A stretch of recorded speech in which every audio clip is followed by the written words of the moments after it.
Hello everyone, welcome to the grow pharma. तो आज की इस वीडियो में हम लोग कैप्सूल के पीवाईक्यूज डिस्कस करने वाले हैं। अभी तक हमने जो हमारा क्रैश कोर्स चल रहा है जीपैट एंड नाइपैट 2025 के लिए, जिसमें हमने फार्मास्यूटिक्स में प्री फॉर्मुलेशन कंप्लीट किया, उसके पीवाईक्यूज डिस्कशन किए, फिर हमने टैबलेट कंप्लीट किया, उसके पीवाईक्यू डिस्कशन किया, और फिर हमने फार्मास्यूटिकल इंजीनियरिंग स्टार्ट की है। और साथ में अब हम कैप्सूल भी हमने कंप्लीट कर दिया था, साथ में माइक्रो इनकैप्सुलेशन के भी लेक्चर्स ऑलरेडी अपलोडेड है चैनल पे। तो अब हम इस वीडियो में कैप्सूल के पीवाईक्यूज डिस्कस करके इस टॉपिक को भी कंप्लीटली बाइंड अप कर देंगे। इसके बाद हम फार्मास्यूटिकल इंजीनियरिंग के जो 2-3 लेक्चर्स और आने वाले हैं, उसके बाद एक लेक्चर में कंप्लीट फार्मास्यूटिकल इंजीनियरिंग के पीवाईक्यूज डिस्कस करके वो सब्जेक्ट भी बाइंड अप कर देंगे। ठीक है, तो ये वीडियोस आप लोग जाके एक बार चैनल पे चेकआउट कर लेना। अगर अभी तक आपने इसके लेक्चर्स नहीं देखे तो 2 लेक्चर में पूरा कैप्सूल इन डिटेल कवर किया हुआ है, सारी चीज़ें, सारे इंपॉर्टेंट पॉइंट्स के साथ ही। तो जाके उसको एक बार चेकआउट जरूर कर लेना, वो आप लोग के लिए काफ़ी हेल्पफुल होने वाला है।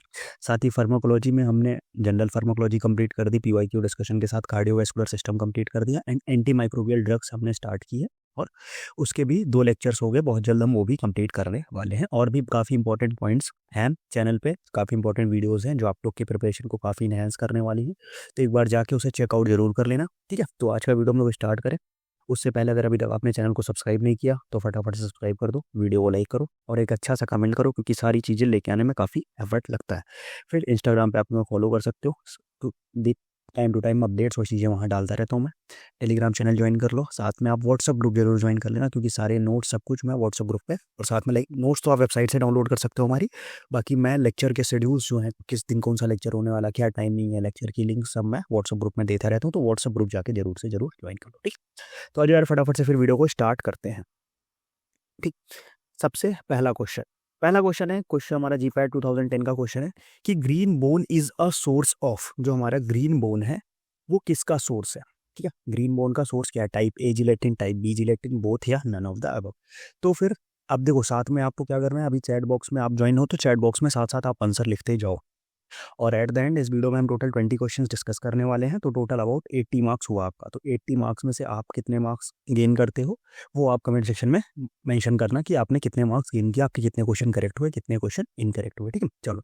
तो जो यहाँ पे ग्रीन बोन किसका सोर्स है, टाइप ए का कि टाइप बी, तो हमने पढ़ा था और मैंने बताया भी था कि बी फॉर बोन से आप कोरिलेट कर सकते हो। तो जो ग्रीन बोन है वो किसका सोर्स है, वो है टाइप बी जिलेटिन का सोर्स जो है वो ग्रीन बोन है। ठीक है, चलो आगे बढ़ते हैं। नेक्स्ट हमारा क्वेश्चन नंबर सेकंड भी हमारा जीपैट 2010 का क्वेश्चन है। क्या कह रहा है, bloom strength is use to check the quality of. Bloom strength जो है वो किसकी क्वालिटी चेक करने के लिए यूज किया जाता है, लैक्टोज की, हार्डनेस ऑफ टैबलेट, एम्प्यूल्स या जिलेटिन। तो सिंपल सी बात है, ब्लूम स्ट्रेंथ किससे रिलेटेड है, ब्लूम स्ट्रेंथ जो रिलेटेड है वो है जिलेटिन से रिलेटेड है। ठीक है, ये हमने लेक्चर में डिटेल में देखा था क्या है कि Bloom strength is a measure of gel strength और firmness of the gelatin. It is a measurement of cohesive strength and किसके द्वारा मेजर किया जाता है, जेलोमीटर द्वारा मेजर किया जाता है। Bloom strength is directly proportional to the molecular weight of the gelatin. Gelatin के मॉलिक्यूलर वेट के डायरेक्टली प्रोपोर्शनल होती है हमारी ब्लूम स्ट्रेंथ। और हाइयर ब्लूम स्ट्रेंथ, जितना ज़्यादा हाई ब्लूम स्ट्रेंथ होगी उतना ही स्ट्रॉन्ग एंड रिजिड जो होगा वो हमारा जेल होगा। और टिपिकल ब्लूम स्ट्रेंथ जो होती है 150 टू 250 के बीच में लाई करती है। हम मेजर कैसे करते हैं इसको हम लोग मेजर करते हैं weight in gram required to move a plastic plunger, और इसका डायमीटर 0.5 इंचेस और 4 mm एंड 6:2/3% जेलेटिन जेल में रखते हैं 10 डिग्री सेल्सियस फॉर 17 आवर्स में। इसको मैंने पूरा प्लास्टिक प्लंजर जेलोमीटर पूरा डायग्राम बना के मैंने समझाया था लेक्चर में। ठीक है, तो आप एक बार जाके उसको देख लेना, तो वहां से आप चीजें और ज्यादा आपको क्लियर हो जाएंगी। ठीक है, चलो आगे बढ़ते हैं हम लोग क्वेश्चन नंबर 3 पे। क्वेश्चन नंबर 3 क्या बोल रहा है हमारा, विच one of the following drawing method is commonly use in pharma industry for drying of the soft gel capsule. ठीक है, तो सॉफ्ट जिलेटिन जो सॉफ्ट जेल कैप्सूल है उसके लिए कौन सा ड्राइंग मेथड मेनली इसमें यूज किया जाता है फार्मा इंडस्ट्रीज में सॉफ्ट जेल कैप्सूल्स के लिए। ट्रक ड्राइंग यूज करते हैं, कि फ्लूइडाइज्ड बेड ड्राइंग यूज करते हैं, या वैक्यूम ड्राइंग यूज करते हैं, या माइक्रोवेव ड्राइंग यूज करते हैं। आप चैट बॉक्स में आंसर डाल लो, साथ में आप अपना आंसर नोट करो। तो जो हम मेनली यूज करते हैं फार्मा इंडस्ट्री में ड्राइंग के लिए सॉफ्ट जिलेटिन कैप्सूल को, उसको हम लोग यूज करते हैं। कौन सी ड्राइंग मेथड यूज होती है, वो यूज होती है फ्लूइडाइज्ड बेड ड्राइंग का हम लोग यूज करते हैं। मेनली कौन सी ड्राइंग का यूज करते हैं, फ्लूइडाइज्ड बेड ड्राइंग का हम लोग यूज करते हैं। ठीक है, चलो आगे नेक्स्ट बढ़ते हैं। बाई द एडिशन ऑफ, ये भी 2011 का क्वेश्चन है कि by the addition of which of the following the shells of the soft gelatin capsule may be made elastic. मतलब क्या है कि जो सॉफ्ट जिलेटिन कैप्सूल सेल्स है उसको हमें इलास्टिक बनाना है, और इसमें से कौन सा कंपोनेंट हम डालेंगे तो जो सेल है वो इलास्टिक हो जाएगी। अब सेल की इलास्टिसिटी कौन मेंटेन करता है, सेल की इलास्टिसिटी मेंटेन करने के लिए हम डालते हैं क्या, प्लास्टिसाइजर्स।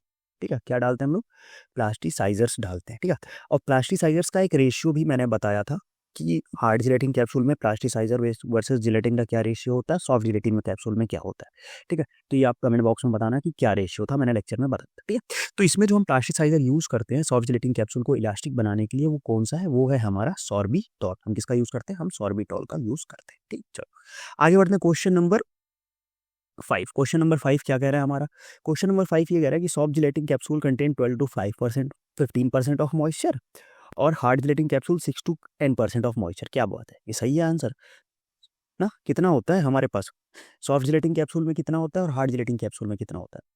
अब देखो यहाँ पे क्या है ना कि वैल्यू ऑलमोस्ट सही दी है, क्योंकि जो हमने पढ़ा था ये 12 to 16 पढ़ा था, ये 6 to 10 पढ़ा था। बट यहाँ पे अगर आप कंफ्यूज होने वाले रहेंगे ना तो कंफ्यूज हो जाएंगे। कैसे कंफ्यूज हो जाएंगे, वहाँ पे ये रहेगा कि भाई सॉफ्ट जिलेटिन कैप्सूल है तो इसमें ज़्यादा मॉइस्चर होगा, हार्ड जिलेटिन कैप्सूल है तो इसमें कम मॉइस्चर होगा, तो 12 to 15% और 6 to 10%, तो इसीलिए क्या लगा के आ जाओगे कि both of the statement are true. But ऐसा नहीं है, यहाँ पे क्या होता है, यहाँ पे केस उल्टा हो जाता है। हार्ड जिलेटिन कैप्सूल में मॉइस्चर कंटेंट ज़्यादा होता है, सॉफ्ट जिलेटिन कैप्सूल में मॉइस्चर कंटेंट कम होता है। तो ये इसने अगर ये कंटेंट जो है वो इसमें इधर दिया होता और ये कंटेंट इधर दिया होता तब दोनों सही होते। बट यहाँ पे क्या है, दोनों ऑप्शन क्या है वो गलत है, तो option number B will be the right answer. ठीक है, अब देखो यहाँ पे ये देखो मैं बताया था लेक्चर में कि मॉइस्चर कंटेंट जो है हार्ड जिलेटिन कैप्सूल में 12 to 16%, सॉफ्ट जिलेटिन कैप्सूल में 6 to 10% का मॉइस्चर कंटेंट होता है। समझ गए बात को। और देखो अब ये डिफरेंस देख लो, दोनों समझ में आ जाएंगे। हार्ड जिलेटिन कैप्सूल में दो डिटैचेबल पार्ट्स होते हैं, एक होता है बॉडी, दूसरा होता है कैप। जबकि सॉफ्ट जिलेटिन कैप्सूल में एक सिंगल यूनिट होती है सीलिंग के बाद जो बनती है। जैसे अगर आपने विटामिन ई की देखी होगी, विटामिन सी और उसके जो आता है वो क्या होता है, वो सॉफ्ट जिलेटिन कैप्सूल्स होते हैं। हार्ड जिलेटिन कैप्सूल्स में अगर आपने बीकासोल देखा होगा या अलग कैप्सूल देखेंगे तो जिसको आप ओपन कर सकते हो, वो हार्ड जिलेटिन कैप्सूल्स में आते हैं। शेप इसका क्या होता है, इसका सिलेंड्रिकल शेप होता है, इसका ओवल, राउंड, ट्यूब लाइक कोई सा भी शेप हो सकता है। Mainly use for capsulating solid medicaments, इसमें मेनली हम सॉलिड मेडिकामेंट्स का यूज करते हैं। इसमें हम liquid medicaments, oil, suspension ophthalmic कोई सा भी प्रोडक्ट इसमें हम कर सकते हैं। इसका जो साइज है वो वेरी करती है 000 to 5, इसका जो साइज है वो वेरी करती है 0.1 ml to 30 ml। ठीक है, bioavailability is relatively less as a solid medicament have to undergo disintegration. अब देखो इसमें क्या है कि सॉलिड मेडिकामेंट है तो पहले क्या होगा, वो डिसइंटीग्रेट होगा फिर डिजोल्व होगा, तो इसलिए बायो अवेलेबिलिटी कम होती है। बट यहाँ पे एक टर्म लिखा हुआ है कि रिलेटिवली लेस, जो इसके सॉफ्ट जिलेटिन के कैप्सूल में कंपैरिजन में रिलेटिवली लेस होती है, इसकी रिलेटिवली थोड़ा सा ज़्यादा होती है। डिसइंटीग्रेशन टाइम इसका 30 मिनट्स होता है, इसका 60 मिनट। इसको आप याद रख सकते हो, S S soft S S 60। ठीक, ये क्वेश्चन पूछा जा सकता है। रेशियो ऑफ प्लास्टिसाइजर अभी जो मैंने बोला था वही है, इसमें हम 0.8:1 रखते हैं, इसमें हम 0.4:1 का रेशियो रखते हैं। समझिए बात को। चल आगे बढ़ते हैं हम लोग नेक्स्ट क्वेश्चन, क्वेश्चन नंबर 6 जो है वो हमारा क्या बोल रहा है। क्वेश्चन नंबर 6 कह रहा है, इसका डायरेक्ट आंसर ही आ गया क्या, चलो कोई नहीं, इसका आंसर ही आ गया तो आप देख लो कि the correct statement concerning the concentration of the micro encapsulation क्या है। Concentration always lead to the monophasic macro capsules. When the gelatin is used for micro capsules wall material, the concentration is bound to happen. सही बात है। Only gelatin can be used for the micro capsules wall, नहीं gelatin नहीं हम और भी use कर सकते हैं, मैंने बताया था माइक्रो इनकैप्सुलेशन में इन डिटेल। Simple और compound concentration can be distinguished according to the number of macromolecular colloids taking part in the process। हाँ सही बात है, जितने ज़्यादा अगर ज़्यादा नंबर है तो वो मैक्स सिंपल नहीं, वो कंपाउंड हो जाएगा, और अगर कम है तो वो क्या हो जाएगा, सिंपल कंसंट्रेशन हो जाएगा। The pH condition of the system and the solubility of the auxiliary material do not have any effect. नहीं भाई, क्यों इफेक्ट नहीं होगा, इफेक्ट तो होगा ही उसका। तो यहाँ पे ये दोनों ऑप्शन गलत हो जाएंगे, second and fourth will be the right answer. Okay, first one will be the, ये भी गलत है कि always lead to the monophasic, नहीं कंसंट्रेशन अभी यहाँ पे देखो ना, कंपाउंड कंसंट्रेशन से तो मोनोफेजिक और मैक्रोफेजिक दोनों हो जाएगा। ठीक है, मैक्रो नहीं, मोनोफेजिक बाईफेजिक। ठीक, तो ये option second and fourth will be the correct. Okay, आगे बढ़ते हैं next question, question number 7। Question number 7 क्या कह रहा है कि iso electric point of a type A gelatin, इस आइसो इलेक्ट्रिक पॉइंट जो टाइप ए जिलेटिन का होता है वो क्या होता है, 7 होता है, 4.7 होता है, 9 होता है, 7.4 होता है। तो टाइप ए का जो होता है वो कितना होता है, वो होता है pH 9। ठीक है, टाइप ए का जो आइसो इलेक्ट्रिक पॉइंट होता है वो होता है कितना, pH 9। ठीक है, ये देखो यहाँ पे टाइप ए जिलेटिन की बात की गई है। टाइप ए जिलेटिन क्या होता है कि इसका सोर्स जो है ये पोर्सिन पिग स्किन से मिलता है। ठीक है, आइसोइलेक्ट्रिक पॉइंट पीएच क्या होता है, 9 होता है, उसका जो टाइप बी का जो होता है वो 4.7 होता है, और ये एसिड ट्रीटमेंट से बनता है। अब यहाँ पे भी देखो लोग कंफ्यूज हो जाते हैं, हमें ये याद रह जाता है कि टाइप ए जिलेटिन जो है वो एसिड ट्रीटमेंट से बना है और एसिड है, तो जो आइसोइलेक्ट्रिक में पीएच जो होता है वो कम होगा तो एसिडिक होगा तो 4.7 होगा, बट नहीं, ऐसा नहीं है। यहाँ क्या है, यहाँ भी उल्टा है थोड़ा सा। यही देखो छोटे छोटे कॉन्सेप्ट्स हैं, यहाँ पे कन्फ्यूजन होती है, तो वो मैं आपको बता रहा हूँ, तो आप उसको दिमाग में लेके चलो, अलग से नोट करके चलो कि यहाँ पे क्या हो जाता है कि वो एसिडिक में काम नहीं होगा। यहाँ पे क्या होगा, एसिड ट्रीटमेंट से भले बन रहा है, बट इसका पीएच जो होगा वो आइसोइलेक्ट्रिक पॉइंट जो होगा वो पीएच 9 पे हो। प्रॉपर्टीज क्या है कि soft and flexible capsule, more soluble in acidic condition और lower gelatin strength compare to type B. ठीक है, समझ गए बात को। चलो, तो ये था हमारा टाइप ए जिलेटिन की बात, क्वेश्चन नंबर 7। अब हम बात करेंगे क्वेश्चन नंबर 8। क्वेश्चन नंबर 8 क्या कह रहा है, देखो फिर से आगे ब्लूम स्ट्रेंथ से क्वेश्चन। ब्लूम स्ट्रेंथ बहुत ज़्यादा इंपॉर्टेंट टॉपिक है इसका। In capsule making the Bloom strength of a gelatin is proportional to the molecular weight of the gelatin and is the measure of, अब देखो, measure of the cohesive strength. अब देखो अभी हमने पढ़ा कि ब्लूम स्ट्रेंथ किसकी बात होती है, हमने दो चीज़ें देखी थी, Bloom strength and viscosity. Viscosity हमने बात की थी एडेसिव, और ये ब्लूम स्ट्रेंथ किसकी, कोहेसिव। तो ब्लूम स्ट्रेंथ हमारी बात हो गई cohesive strength, cohesive strength, adhesive strength, adhesive strength, ये दोनों हटा दो, ये दोनों हट गए। अब cohesive strength between the solvent molecules, नहीं, सॉल्वेंट मॉलिक्यूल्स की तो बात ही नहीं की थी हमने। क्या बात की थी, cohesive strength of the cross linking between the gelatin, gelatin molecules के बीच में। तो यहाँ पे क्या है, cohesive strength of the cross linking that occurs between the gelatin molecules. तो ये ऑप्शन आपका क्या हो जाएगा, करेक्ट ऑप्शन हो जाएगा। समझिए बात को, सिंपल सा करेक्ट आंसर आप निकाल के। अब बात करते हैं क्वेश्चन नंबर 9। क्वेश्चन नंबर 9 क्या बोल रहा है हमारा, क्वेश्चन नंबर 9 बोल रहा है what is the approximate amount of powder in mg that can be filled in a empty shell of capsule size 00। अब यहाँ पे कितना अमाउंट 00 में फिल किया जा सकता है। तो यहाँ पे हमने देखा था एक कंप्लीट, हमने एक टेबल देखी थी लेक्चर में, वॉल्यूम की भी थी और वेट की भी। तो हमने तीनों देखा था। तो उसमें हमारा जो 00 साइज था, ये देखो ये रिसेंट 2023 का क्वेश्चन है, 00 साइज का जो था उसमें कितने अमाउंट जा रहे थे, उसमें जा रहा था हमारा 650 mg तक जा रहा था। 00 में कितना जा रहा था, 650 mg जा रहा था। ये देखो ये रही वो टेबल, आप यहाँ से याद रखो कि 1 में 0.55 300 mg, फिर अगर आप 0 में जाएंगे तो 75 5 450। ठीक है, यहाँ पे देखोगे तो आप कितना हो जाएगा, यहाँ पे 650, और यहाँ पे देखोगे तो आप यहाँ पे हो जाएगा 950। ठीक है, समझिए बात को। चलो, इधर आप ऐसे ऐसे नीचे आते जाओगे, ये 250, फिर ये 200, फिर 150, 100 और ये। अब देखो आप इसमें एक पैटर्न, थोड़ा सा ही पैटर्न अगर हम बनाने की कोशिश करें, ठीक है, तो आप एक पैटर्न बना सकते हो। कैसे बना सकते हो, थोड़ा सा आप याद रख लो। देखो एक मिनट, देखो यहाँ से बीच का डिफरेंस कितना है, 0.2 का। ठीक है, यहाँ से बीच का डिफरेंस कितना है, सॉरी 0.2 का। और यहाँ से यहाँ के बीच का डिफरेंस कितना हो गया, यहाँ से यहाँ का बीच का जो डिफरेंस है हमारा, ये हो गया पॉइंट कितना का होगा, 0.4 का हो गया। हाँ, 0.4 का हो गया। ठीक है, 0.4 का हो गया। ठीक है, सेम अगर यहाँ से यहाँ का देखें तो यहाँ से यहाँ का डिफरेंस कितना है, 150 है। ठीक है, फिर यहाँ से यहाँ का डिफरेंस कितना है, 200 है। और यहाँ से यहाँ का डिफरेंस कितना हो गया हमारा, 300 हो गया। ठीक है, तो पहले मतलब यहाँ पे देखो 0.2 से यहाँ 0.2 का इंक्रीमेंट, मतलब यहाँ से यहाँ सेम रहा, फिर 0.2 का इंक्रीमेंट हो गया, यहाँ 50 का इंक्रीमेंट हुआ, फिर 100 का इंक्रीमेंट हो गया। अगर इस कंडीशन में इधर आप देखो, इधर देखो यहाँ 50 कम हुआ, फिर यहाँ से यहाँ में 50 कम हुआ, यहाँ से यहाँ में 50 कम हुआ।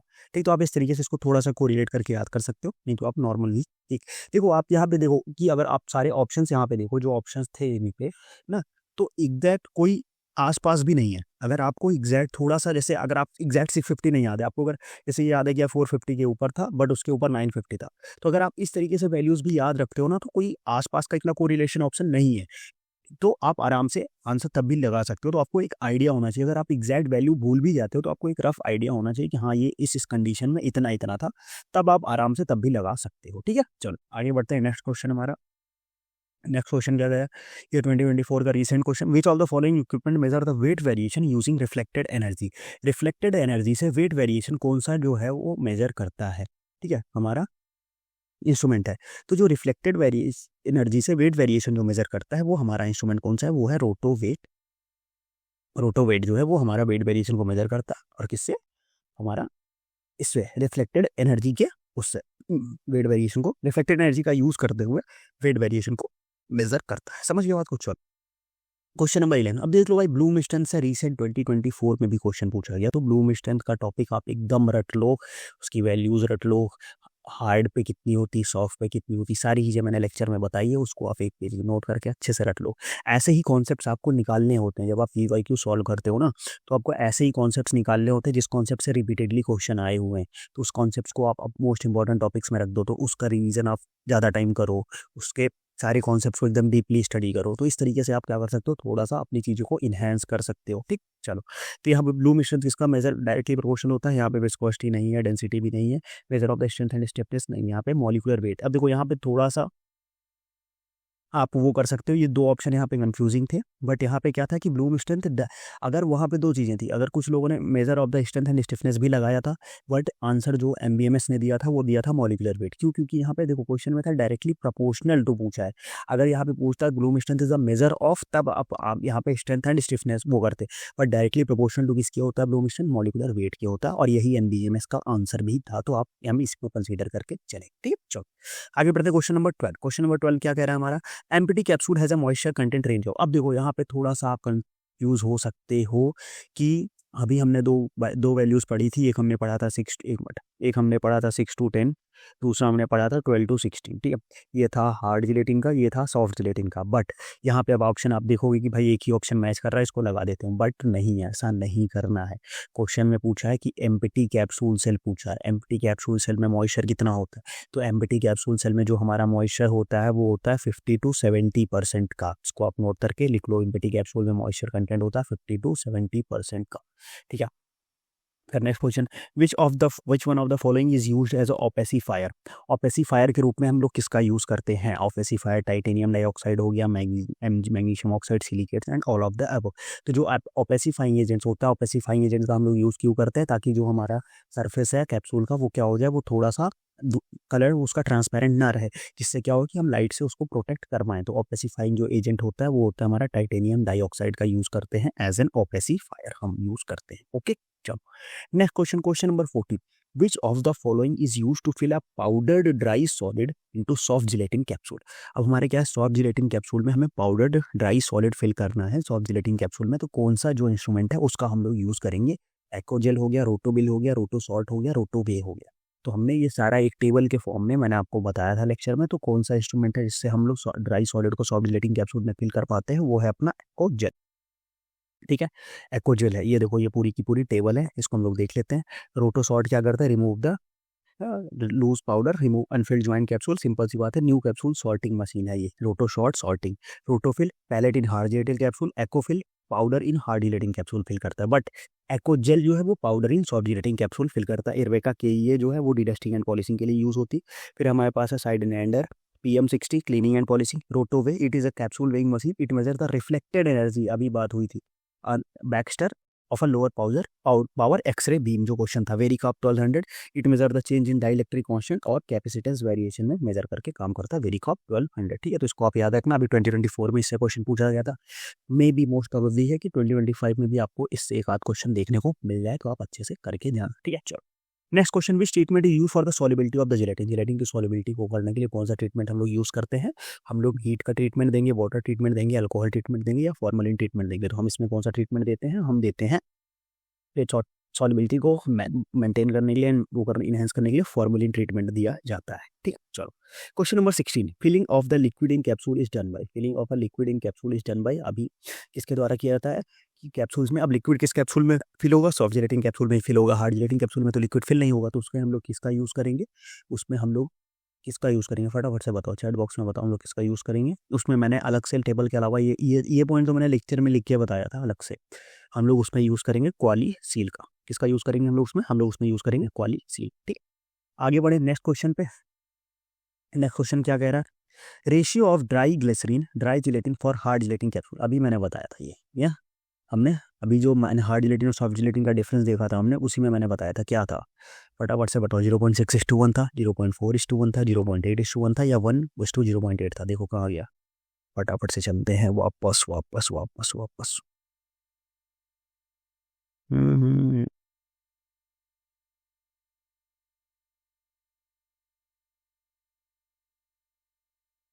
और आगे बहुत, हाँ ये रहा, क्या था? किसमें था पूछा था? हार्ड जिलेटिन कैप्सूल में। हार्ड जिलेटिन कैप्सूल में क्या होता है? 0.8:1 था, और सॉफ्ट जिलेटिन कैप्सूल में 0.4:1 था। तो हमारे पास क्या पूछा है? हार्ड जिलेटिन कैप्सूल पूछा ना, तो हार्ड जिलेटिन कैप्सूल में 0.8:1 होगा। वेट अ मिनट, ठीक है, एक मिनट। हार्ड जिलेटिन में ज़्यादा होगा कि सॉफ्ट जिलेटिन में ज़्यादा होगा? ये जो है हमारा हार्ड जिलेटिन में ज़्यादा होगा या सॉफ्ट में ज़्यादा होगा? तो बताओ चैट बॉक्स में क्या होगा। यहाँ पे शायद मुझे लग रहा है थोड़ा सा उल्टा हो गया है। ये 0.8:1 हार्ड में नहीं होगा, ये सॉफ्ट में होने वाला है। हाँ ओके ओके, ये इधर होगा, और ये जो है ये हमारा इधर होगा। सॉरी, ये थोड़ा सा मिस्टेक हो गया, मैं इसको चेंज कर दूंगा। जब हम इसको अपलोड करूँगा मैं कंटेंट, तो उससे पहले मैं इसको चेंज कर दूँगा। तो हार्ड जिलेटिन कैप्सूल में जो हमारा, क्योंकि देखो प्लास्टिसाइज़र क्या होता है, उससे थिकनेस वो होता है हमारे पास, सॉफ्टनेस प्रोवाइड करता है, इलास्टिसिटी प्रोवाइड करता है। तो सॉफ्ट जिलेटिन कैप्सूल तो हमेशा ज़्यादा इलास्टिक होगा as compared to hard gelatin capsule. तो इसीलिए जो हमारा होगा यहाँ पे प्लास्टिसाइज़र का जो रेशियो होगा वो हार्ड जिलेटिन कैप्सूल में होगा 0.4:1 एंड सॉफ्ट जिलेटिन कैप्सूल में होगा 0.8:1। ठीक है, यही। ठीक है, तो इसीलिए मैं वापस आपको पूरा पीछे लेके आया ताकि जो कन्फ्यूज़न है वो आपका क्लियर हो सके। ठीक है, चलो आगे बढ़ेंगे हम लोग नेक्स्ट क्वेश्चन पे। इसका आंसर हो गया। ठीक है, इसको आप लोग अगर आपने लिखा हुआ तो उसको थोड़ा सा करेक्ट कर लेना। ठीक, बाकी मैं करेक्ट कर दूंगा नोट्स में। ओके, चलो ये बात हो गई।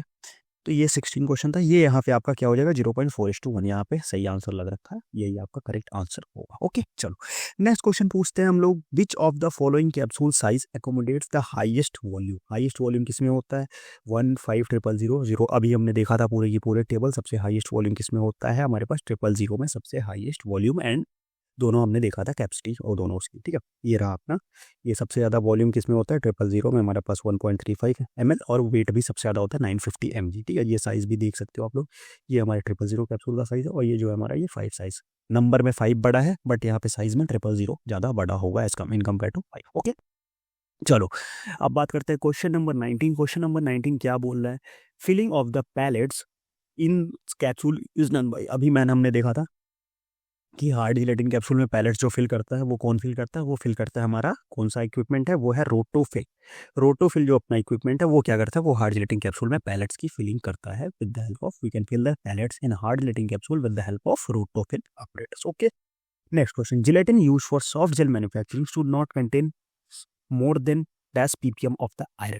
आयरन कितने ppm से ज़्यादा नहीं होना चाहिए इन सॉफ्ट जिलेटिन कैप्सूल में, ये भी मैंने लेक्चर में आपको अलग से लिख के बताया था कि जब हम सॉफ्ट जिलेटिन कैप्सूल हम वो करते हैं मैन्युफैक्चर करते हैं, तो आयरन की जो क्वांटिटी होनी चाहिए वो हमारी कितनी नहीं होनी चाहिए, वो हमारी 15 ppm से ज़्यादा की नहीं होनी चाहिए, मोर देन 15 ppm नहीं होनी चाहिए आयरन। ठीक, तो इसका जो करेक्ट आंसर हो जाएगा वो हो जाएगा कि soft gelatin, the gelatin use for soft gel manufacturing should not contain more then 15 ppm of iron.